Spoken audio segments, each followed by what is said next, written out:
Alright guys, Rich here from the RCNetwork, and this is going to be part 3 of my upgrade series for my Axial Yeti XL KIT version.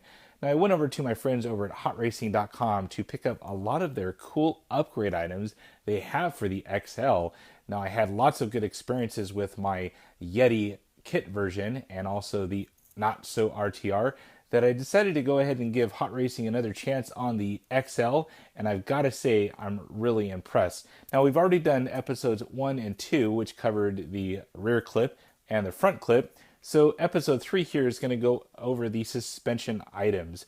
Now with that, I also received in a couple of back-ordered parts, and we're going to add those into this episode 3 to make this thing all complete. So first, let's start with the suspension items. There's two different versions of shock caps that are available from Hot Racing. There's just a plain aluminum shock cap, and then there is the actual functioning piggyback, so to speak, reservoir shock upgrade kit.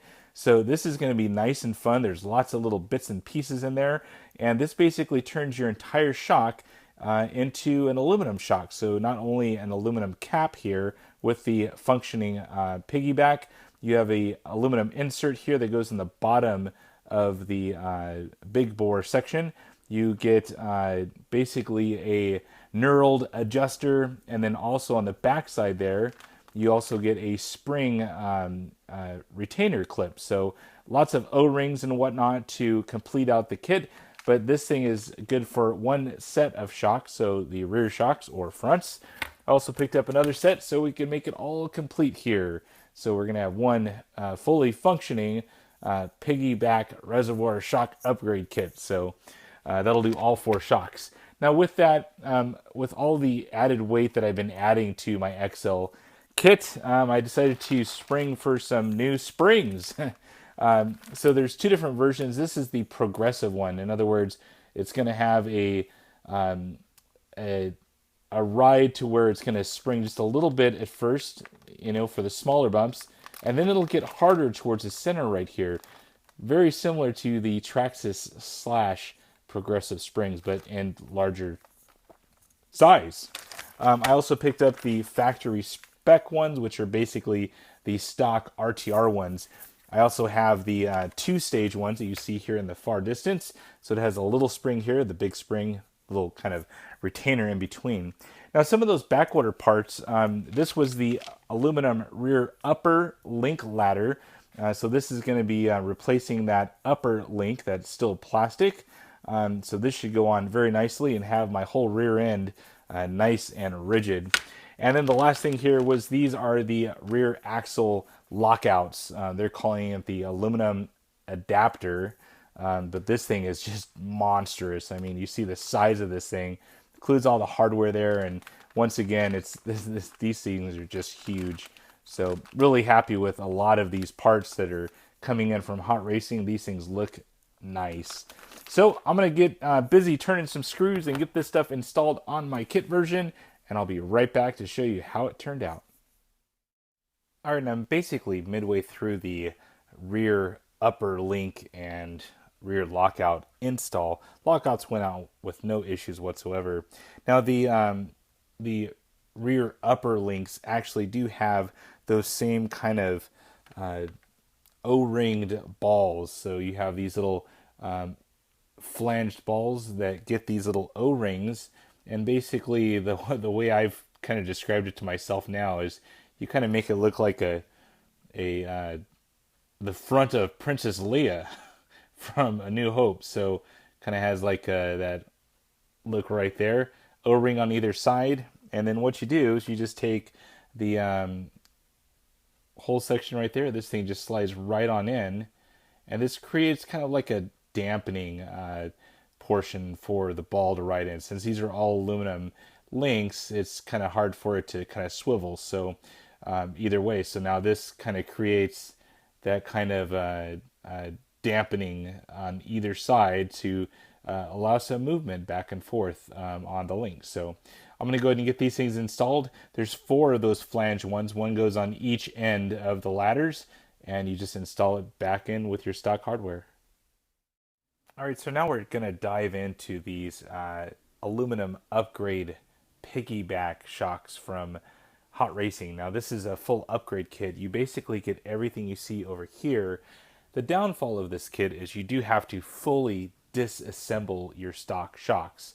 So whether you have the RTR or the kit version, you're pretty much going to have to tear everything down as you see here, because those upgrade parts need to kind of pick and choose some of the stock parts that they need. So throughout the next few segments of this video, I'm going to take you step by step. I've already built the fronts and got myself pretty well acquainted to what you need to do to get these things actually working. However, I have chosen at this point not to tackle the piggyback feature or the functioning portion of those. That'll be in a future update, so stay tuned for that. So basically, you need to get all the way down to where you have your threaded shock body. So once you have everything disassembled, I like to kind of work in a neat area here just to keep everything clean and neat. So really quick, in the upgrade kit, you do get the top cap with the functioning reservoir. You do get the bottom cap, that's aluminum, the shock spring retainer clip, the knurled adjuster, that's all aluminum once again.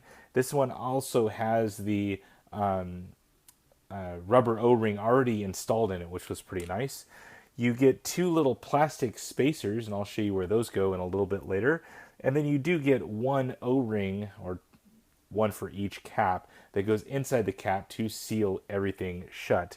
So far I haven't experienced any leaks, and I'm very happy about that. So let's get on to starting the install here. So pretty much the first thing is, this is the stock bottom cap, and you pretty much have to disassemble this whole thing. You are going to need the following items. You need this little piece right here. You need the O-ring, the spacer, the O-ring that's inside of here. And then you also need this O-ring that actually seals the bottom cap to the actual threaded body. So I'm going to go ahead and get this thing disassembled here off camera, and I'll show you what it looks like towards the end. So now we're back, and I have the aluminum bottom cap and these little inserts that are actually included in the kit. This goes in first, and you'll notice the orientation here. The top hat portion of it, or the brim, actually goes inside here. So this thing goes all the way in.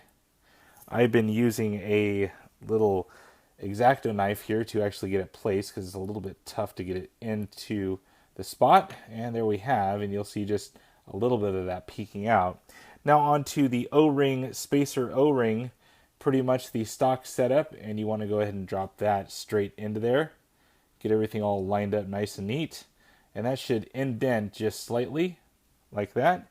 And then what you're going to do is put on that little top cap there. That thing just goes in any holes, it doesn't really matter, and push that all the way in. Now with the O-ring that was on the stock bottom cap, you want to go ahead and put that back on now, and go ahead and install this in the threaded shock body. So onto this, and I'm going to keep trying to talk to you guys as I do this. So right here is the shock body. You want to go ahead and start threading this thing in. Now you want to keep in mind that the O-ring, at least on mine from the kit, it's stretched just a little bit, so you have to make sure it gets all the way inside of that shock body and seals all the way. So that's going to be that step right there. I'm going to get everything set up for the next one. Alright, so I went ahead and skipped over a couple of items here. These are pretty basic. Basically put on the already pre-installed O-ring on the knurled adjuster here. Brought that back down to stock spec.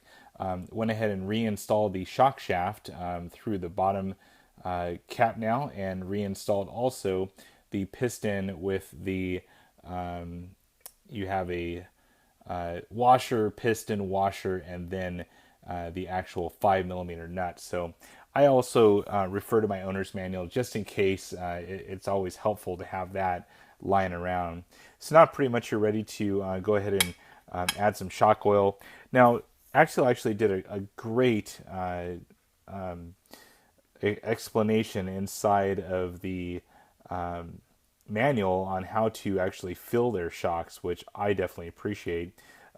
They did a great job of explaining it, and right here, you just need to go ahead and let some of the air out from underneath. Pretty basic shock building tips here. Fill it pretty much almost to the very top. I'm going to let some more air out of here towards the end. I'm using 10 weight oil. The stock, I happen to like the way it was set up from the factory.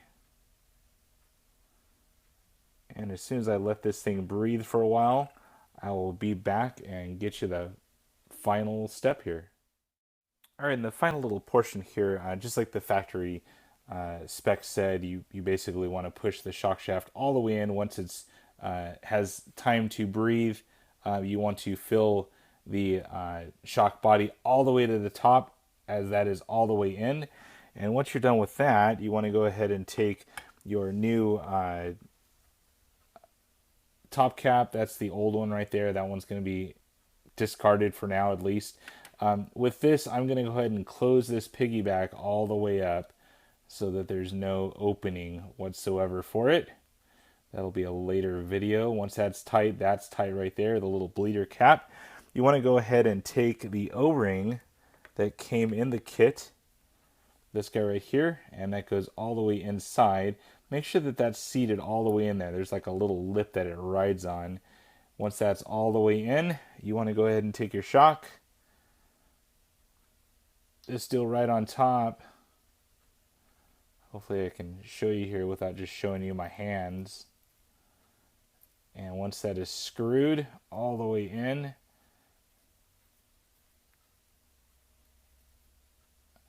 there we go. We're making full contact with that O-ring. And we got it hand tight.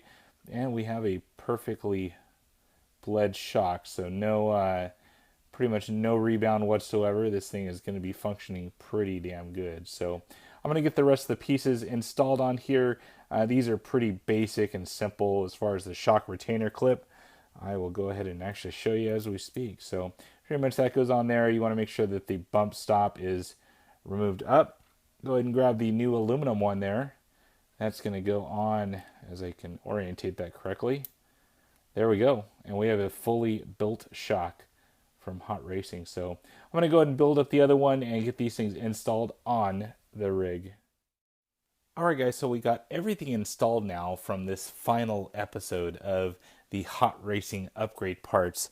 Now one thing that I did not go over were the springs. So this is going to be something that I'm going to be doing out on the trails and track, and kind of fine tune it once I get out there. So I'm still running the stock springs from the kit version, but I have these all in my arsenal now. So if I feel like I need a little bit more spring rate, I can pretty much bump it up to endless amounts of combinations. So pretty cool there.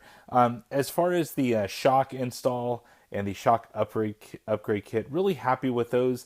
I have to say that the piggyback portion of it, that's going to be later on down the line. I'm going to have to kind of mess with that and really see how that works internally, so I can give you guys some good information. I didn't feel like just kind of shooting from the hip and giving out information that may not be true. So I am going to be double checking with the team over at Hot Racing just to make sure that I'm giving the correct information. And then as far as everything else, the lockouts went on great. The upper links went on great. All in all, just a great install here. And I can't wait to get some test drives of all of these new upgrades. So you will see running footage of that coming up shortly. But here's a quick look, hopefully a little bit close as I try and lift this thing up. Good God, this thing's heavy. So there's a look at the shocks right there. Looking good. And then we have the lockouts here. Another great looking